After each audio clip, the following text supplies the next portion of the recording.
In the history of music, there are a handful of moments when an artist arrives and changes everything for their instrument.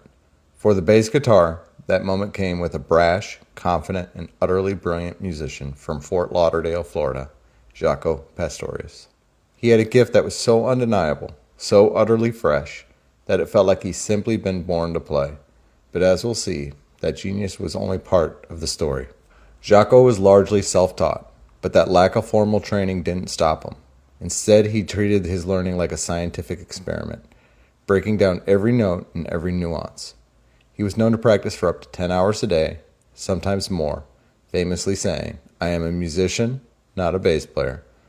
He mastered the standards, the classical pieces, and the jazz repertoire of the day, not just on technical skill, but on an intellectual one. This wasn't just technical skill, it was innovation. With his legendary work in the band Weather Report, he completely rewrote the rules of jazz fusion. He wasn't just a rhythm section player, he was a co-lead voice, a virtuosic improviser who had a profound musical conversation with every musician on stage. But his genius extended far beyond the stage. His self-titled solo album, released in 1976, became a Bible for aspiring bassists. It showed the world what was possible, proving that with enough vision, discipline, and raw talent, you could take an instrument from the background and put it right into the spotlight. Jaco's genius was not something he could turn off. It was a relentless fire that burned within him, a kind of furious, creative energy that captivated audiences. But as with so many artists, that same fire came with a shadow.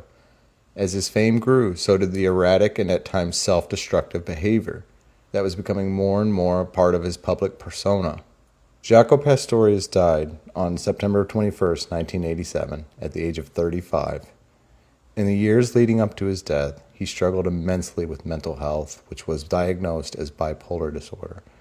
This led to a period of instability, during which he lost his home and was at times living on the streets of New York City and in his hometown in Florida. The direct cause of his death was a severe brain hemorrhage he suffered after a violent altercation with a nightclub bouncer in Wilton Manors, Florida. He tried to get into the club after being denied entry, and the resulting fight left him in a coma.